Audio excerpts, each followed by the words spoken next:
ಮಾಲೂರು ಶಾಸಕರಾಗಿರ್ತಕ್ಕಂಥ ಕೆ.ವೈ. ನಂಜೇಗೌಡರು, ಕೋಲಾರ ಶಾಸಕರಾಗಿರ್ತಕ್ಕಂಥ ಕೊತ್ತೂರು ಮಂಜುನಾಥ್ ಅವರು ಮತ್ತು ನಮ್ಮ MLCಗಳಾಗಿರ್ತಕ್ಕಂಥ ನಜೀರ್ ಅಹಮದ್ ರವರು ಮತ್ತು ನಮ್ಮ ಅನಿಲ್ ಕುಮಾರ್ ಅವರು, ಮುಳಬಾಗಿಲಿನ ಕಂಟೆಸ್ಟ್ ಕ್ಯಾಂಡಿಡೇಟ್ ಆಗಿರ್ತಕ್ಕಂಥ ಆದಿನಾರಾಯಣ ಅವರು, ನಮ್ಮ ಕೋಲಾರ ಜಿಲ್ಲಾ ಮಾಜಿ ಅಧ್ಯಕ್ಷರಾಗಿರ್ತಕ್ಕಂಥ ಚಂದ್ರಾರೆಡ್ಡಿ ಅವರು, ವೆಂಕಟರಾಮೇಗೌಡರ ಆದಿಯಾಗಿ ವೆಂಕಟೇಶ್ ಗೌಡರ ಆದಿಯಾಗಿ ನಮ್ಮ ಮಂಜುನಾಥ್ BT ಮಂಜುನಾಥ್ ಆದಿಯಾಗಿ ನಾವೆಲ್ಲ ಕೂಡ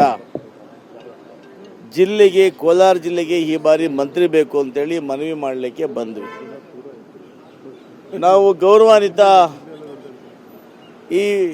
ಈ ದೇಶದ ಕಾಂಗ್ರೆಸ್ ಪಕ್ಷದ ನಾಯಕರು, AIC ಅಧ್ಯಕ್ಷರಾಗಿರ್ತಕ್ಕಂಥ ಸನ್ಮಾನ್ಯ ಮಲ್ಲಿಕಾರ್ಜುನ ಅಪ್ಪಾಜಿ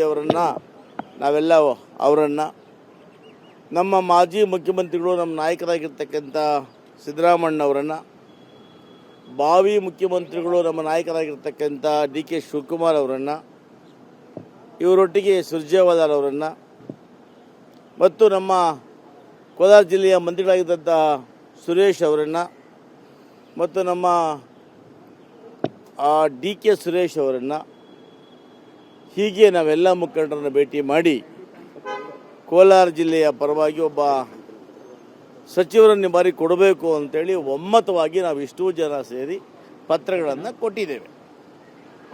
ನಮಗೆ ಅನಿಸೋ ಪ್ರಕಾರ ಇವತ್ತೇನು ಆ ನಾಯಕರ ಮಾತಾಡಿದಾಗ ನಮ್ಮ ಜಿಲ್ಲೆಗೆ ಖಂಡಿತವಾಗಲೂ ಕೂಡ ಅವಕಾಶ ಕೊಡ್ತಾರೆ ಅನ್ನೋ ವಿಶ್ವಾಸ ನಮ್ಮೆಲ್ಲರಿಗೂ ಬಂದಿದೆ.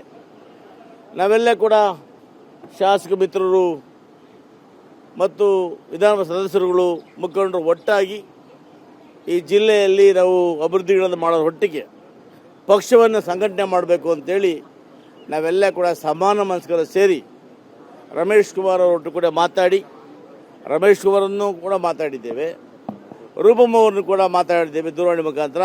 ಅವರು ಅನಿವಾರ್ಯ ಕಾರಣ ಸಿಗಲಿಲ್ಲ. ನಮ್ಮೊಟ್ಟಿಗೆ ಅವ್ರನ್ನೂ ತಗೊಂಡು ಮುಂಬರ್ತಕ್ಕಂಥ 2028ರ ಚುನಾವಣೆಯಲ್ಲಿ ನಮ್ಮ ಭಾವಿ ಮುಖ್ಯಮಂತ್ರಿಗಳ ಒಂದು ಮುಖಂಡತ್ವ ಜೊತೆಗೆ ನಮ್ಮ ಸಿದ್ದರಾಮಣ್ಣವರ ಮುಖಂಡತ್ವದಲ್ಲಿ ಈ ಬಾರಿ ಖಂಡಿತವಾಗಿ ಕೂಡ ಕೋಲಾರ ಜಿಲ್ಲೆಯಲ್ಲಿ 6 ಸೀಟುಗಳನ್ನು ಗೆಲ್ತಕ್ಕಂಥ ಕೆಲಸವನ್ನು ನಾವು ಮಾಡ್ತೇವೆ ಅನ್ನೋ ವಿಶ್ವಾಸ ನಮಗಿದೆ.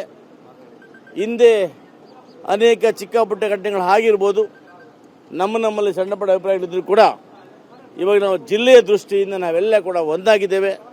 ಮುಂದೆ ಒಂದಾಗಿ ಜಿಲ್ಲೆಯನ್ನು ಮುನ್ನಡೆಸ್ತೇವೆ ಅನ್ನೋ ಮಾತನ್ನು ಹೇಳೋದಕ್ಕೆ ಇಚ್ಛೆ ಪಡ್ತೇನೆ.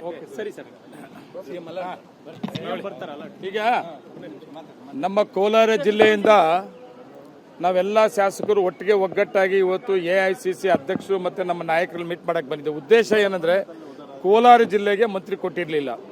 ಈ ಬಾರಿ ಕೋಲಾರ ಜಿಲ್ಲೆಗೆ ಒಂದು ಮಂತ್ರಿ ಅವಕಾಶ ಮಾಡಿಕೊಡ್ಬೇಕು ಅನ್ನೋದನ್ನ ನಾವೆಲ್ಲರಿಗೂ ಮನವಿ ಕೊಟ್ಟಿದ್ವಿ. ಆ ಉದ್ದೇಶದಿಂದ ಬಂದು ಮಲ್ಲಿಕಾರ್ಜುನ ಖರ್ಗೆಜಿ ಅವ್ರನ್ನ, ಮುಖ್ಯಮಂತ್ರಿಗಳನ್ನ, ಈಗ ಆಗುವಂಥ ಮುಖ್ಯಮಂತ್ರಿಗಳನ್ನ ಎಲ್ಲರನ್ನೂ ರಿಕ್ವೆಸ್ಟ್ ಮಾಡಿದ್ವಿ. ಅದೇ ಉದ್ದೇಶಕ್ಕೆ ನಾವೆಲ್ಲರೂ ಒಟ್ಟಿಗೆ ಬಂದಿದ್ವಿ, ಒಟ್ಟಿಗೆ ನಾವು ಕೇಳಿದ್ವಿ.